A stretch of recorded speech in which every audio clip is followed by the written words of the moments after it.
here we are, low-cost imaging technologies. So basically when we talk about imaging technologies, it's about providing new content, new information about the object, much more that you can see with your eyes. So basically the simplest form of imaging technologies is multispectral imaging. So visible, infrared light, ultraviolet light, and different other kind of imaging done in this wavelength. These provide information about brush strokes, paint losses, pigment identification, underdrawing. And so basically, when they are used together, they provide information about the painting technique, the painting materials, and help in writing down the condition report for the paintings, for the other object.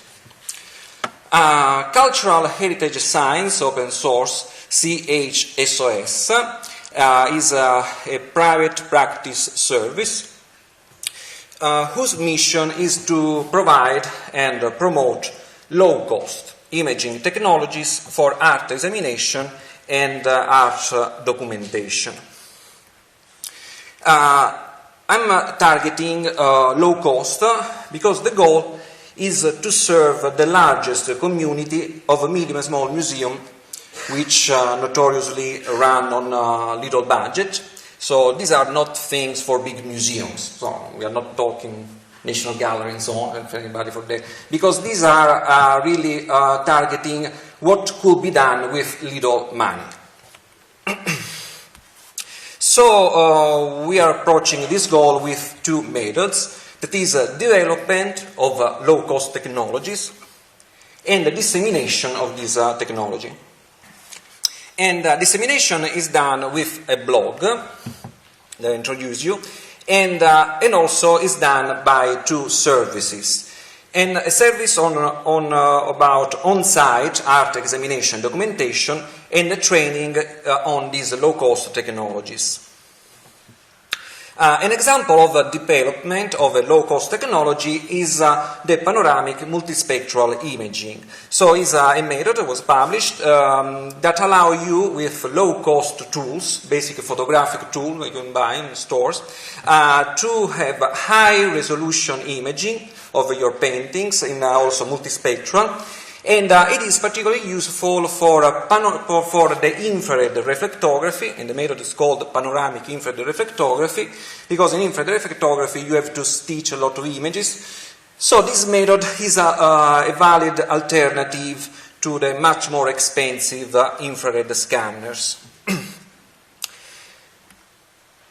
Dissemination is done primarily by a blog, the chsopensource.org blog, where I put all this information, how to build up your laboratory, why this technology are used, what information can be taken from these different multispectral images.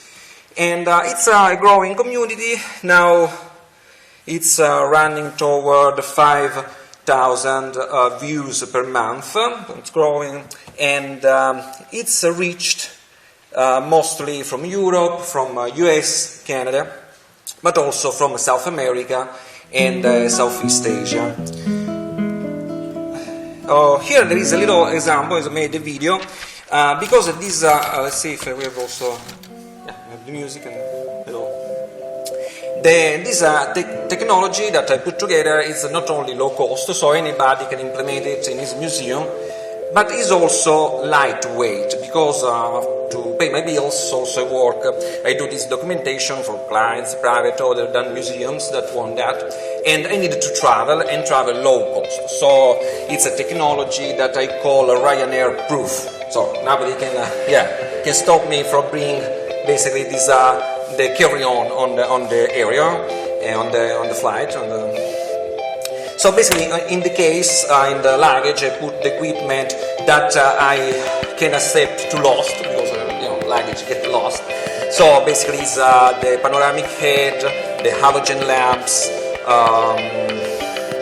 then we have tripods, basically photographic tools. I don't know. If it happens, I will not die for that.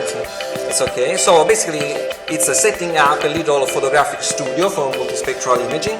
here is the treasure bag with the heads modified a camera for full spectrum, so it goes for the UV photography, UV reflected also, with appropriate filters, the infrared method, so infrared reflected, infrared transmitted, infrared fluorescence. So changing the filters, very simple setup, and also the panoramic head can also host the an InGaAs camera for infrared reflectography. And also you can do other kind of technical photography, like that one was the reflectance transformation imaging. And let's close and get back to work get back home actually after the work. And yeah, this is the approach I have for the museum and with clients that are painting to authenticate this kind of thing. And here is an example of work done for a museum. So what I target is also speed in this process, because speed is money for museum to hire people and something. Also, so for example, here for the Bergen Museum of Art, they have the second largest collection of Munch's painting. We did the multispectral examination of 43 Edvard Munch's paintings with 12 multispectral images, so visible, UV, UVR, and so on. And we did this in just 2 weeks of work. I mean, it was extensive. Basically, the most work was, of course, in the organization of this process, to move the paintings from the storeroom or the gallery to bring in the studio. That actually was the part more difficult. And the idea is to produce content. So basically, why the process should also be speedy? Because if you do a large collection of paintings, examine a large collection of paintings, even if with these basic tools, of course these are the imaging, multispectral imaging is let's say the first thing you do to understand the materials and the method of painters. And but if you do this thing, this examination, a large collection, you gather a lot of information, and even not suspected. For here it's just a funny case. It's a Munch painting, visible image.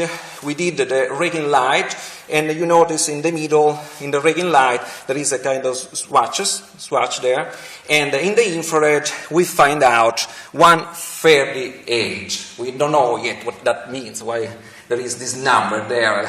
It's a funny thing, but it's a lot of information that you can gather very quickly. So if you have like an exhibit on a painter, you can have this product, so have actually a content to showcase to your public audience. Another service in order to disseminate these technologies, low-cost technologies, are trainings. And training in multispectral imaging, I do these things in Sicily. My lab is in Sicily, I'm from there. So basically, after working with the university for a long time, then I decided to go back home, and beautiful home actually, so why not? I mean, good weather, always good food, why not? So I have professionals coming there in Sicily. The good things about working in Sicily, this is Ecuador, because I have this lightweight equipment, I can travel. So I got in contact with the National Institute of Cultural Heritage in Ecuador. They wanted to buy a multispectral system. They contacted me, they asked me if they had to buy like expensive scanners, something. I said, no, you don't have to pay people to actually do the painting, to analyze the paint instead of buying very expensive. This one is another training, is an example. I put here these slides, because generally a training like this could last 5 days. So it's about how to do the stitching of the images, the multispectral imaging, and then there is a 5th day generally on RTI, the reflection transformation imaging technique, or 3D photo scanning. Here is an example for the castle in Italy, famous Castel del Monte. And another things that I provide are freebies. Freebies means little object tools that I make in order for people that want to build their own laboratory. For example, this one is an Arduino microcontroller, a program hit. So basically you can connect an InGaAs camera, an infrared camera, with a panoramic head, so you can do the panoramic infrared reflectography method.